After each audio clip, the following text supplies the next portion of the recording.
So the topic of practitioner ethics and so on in Tantra, who's good, who's bad, how should the community of seekers out there regulate, who gets to teach, who doesn't, and all that sort of fun stuff.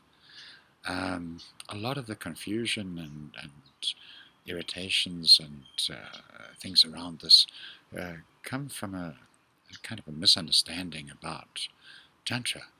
And it's not everybody's fault. It's people relate to a word how it's used. Now, back when, 20 plus 30 years ago, more, Osho decided and noticed that with the seekers he was working with, being Westerners, they had an unusual degree of sexual repression. And this is not useful or good for seekers of any flavor, of any tradition. It's a fairly modern thing in the world, actually, the notion that you can't even, that it's evil for you to even know your own desires, never mind the acting on them, just knowing them in yourself, that's evil. That shows an evil in you. That's really what's given rise to this repression. And Osho called his work in that area of Tantra, he called it Neo-Tantra, very specifically, to distinguish it from the ancient practice and from the spiritual path and the attitude of Tantra. He was taking lessons, attitudes from Tantra and recommending some of those lessons and practices and attitudes to his people, to his seekers. Now in the world, of course, the word Tantra isn't used that way. In fact, Neo-Tantra and all the work that sprung from it or got involved with it, and that really is most of what's called Tantra in the world, now use this word Tantra as without the neo attached, and in political circles around it, it's all about, every second teacher's claiming, I'm not Neo-Tantra. And, the ones regarded as an inferior form, very typical Western view. More the truth would be the one can lead to the other. The work of Neo-Tantra, getting over repressions a bit, groups and workshops can be good for that. Just, getting comfortable with nudity, considering alternatives to your standard relationship paradigm, being willing to explore a bit and give your personal, you could say, range of expression in this life a little more of a palette, a little more of a canvas. These kind of groups and so on are very much part of it. The other end is the touch work. This is where often we're talking about practitioners. Touch work is useful for all seekers and for many people, just to get over the reactiveness of the body to touch and to get through the feelings that have been put away for later that touch evokes, so that touch can be felt just as it is. And in that area, doing work that way, even specifically getting into the work with the idea of I will cure your premature ejaculation or your erectile dysfunction or your frigidity or whatever it is. These techniques used in those ways by therapists, by extensions of the medical profession, extensions of the psychology profession, extensions of the arts of massage, extensions of fortune-telling, shamanism, crystal aura healing and everything else under the sun. Engaging in a sexual component of it, and then, the name Tantra gets attached. In that area of Tantra, there probably is a fair argument to be made for some kind of regulation, perhaps. Personally, I think that most seekers going into that area, they go in hopefully with their eyes very wide open and with their bullshit detectors fully turned on, etc. But, there are people who just naively looking for healing of something that may get into more than they bargained for here and there. To the extent that this is a problem, I suggest it's really a matter for professional bodies of therapy and so on who extend into what they might want to call Tantra, then label it very nicely with, their professional thing, that you're therapeutic Tantra or psychological Tantra or whatever. And maybe in specific areas like that, regulate away, whatever, do it the patriarchal way. You're meeting the patriarchy. That's the engagement. Regular people doing things the regular way. The regular way would be to regulate and have some kind of standards, I suppose, which, of course, will go the way of all standards. It'll be a matter of politics and a matter of, nepotistic promotion and all sorts of fun things. But that's just the way the world does it. The way Tantra does it these days, and if you start getting into Tantra, worth calling Tantra,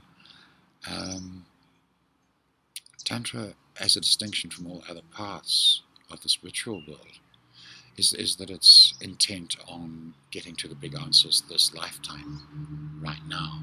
Instant gratification just isn't fast enough. That kind of attitude. It's the attitude of, if we're at the top of a cliff and we want to get down to the beach, everybody looks for a nice path down. The Tantrika just starts running, tumbling, and trying to dance his way straight down the slope. It's not a for everyone kind of thing. The stuff that's generally taught in the world is exactly 90% of what I teach is getting ready for Tantra. It's the preparatory work for it. It's only when you really are in touch with sensation direct in your body, from subtleties to extremely loud volumes of it, only then can this possibly start to be a meditation. You also have to be free of your eros, be free of the tendency to project a romantic novel or a porn movie over what's happening and experience exactly what is happening.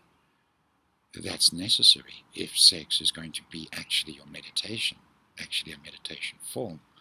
And that's one of the cores of Tantra, really, is using the sexual energies in meditation. But of course, most Westerners are just simply, have a long journey to do before they become capable of that. So I love this work being in the world. I love it that I get to work with so many people who've already had good experience of touch work, that have already explored out into their eroticism, that have taken some of the hints of freedom that the greater descriptors of Tantra and its connections with everything from sex magic to polyamory to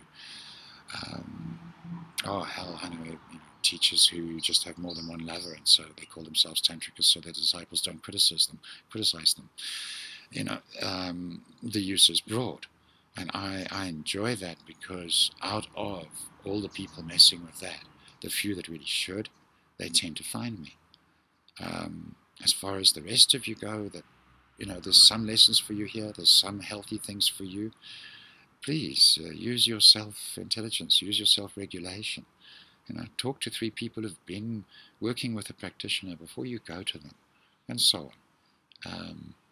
Maybe the industry level, where Tantra is an industry, will kind of develop regulation, and there's lots of forces for that in my country and elsewhere. Personally, I would like to see that if they do that, I would like them to use some other phrase, somatic therapy, de-armoring. I like these kind of phrases. Calling it Tantra, it can lead people into actual Tantra. That's a whole nother ballpark, a whole other area of activity. And in that area, this concept of regulation, I'm afraid it just has to go away. For a start, Tantra deals in actual power, not the kind of pretend power that patriarchs hold. Patriarchy has been really a pretense of the masculine will overtly, and in the appearances and in the public of it, the masculine will hold the power. We know where the power's always been, where it actually just naturally is. And patriarchy has to guide itself by principles and by guidelines, principles, rule sets, laws. This is the way patriarchy runs. Now, real power, the feminine, the territory in which Tantra happens, is inevitably a territory of the feminine. And in the territory of the feminine, its power is a broad overview. Decisions are made responsively responsibly, hopefully, but certainly responsively from that broad overview. They're not made in terms of a list of guiding principles. They're made responsively to the situation as it is, because every situation is far too complicated to be ruled by a couple of principles and guidelines. I mean, look at the ridiculous things that happen in our legal system and so on, to see the faults, the error of principles, and to go from the feminine, to go from this broad awareness is, of course, far more of a challenge. To come up with the right movement, the right choice, the right action in a particular moment, from a broad responsive overview, from the broad capacity of the mind, as opposed to picking between two or three very tight things to guide us along a tight linear course to an objective. That's the way of the masculine. So that's my little addition to the debate, and maybe a bit of an explanation of why I don't seem to participate in it as much as some think I should. Well, if you're going to play with Tantra, play nice, have fun, be careful, and don't get caught. Enough for today.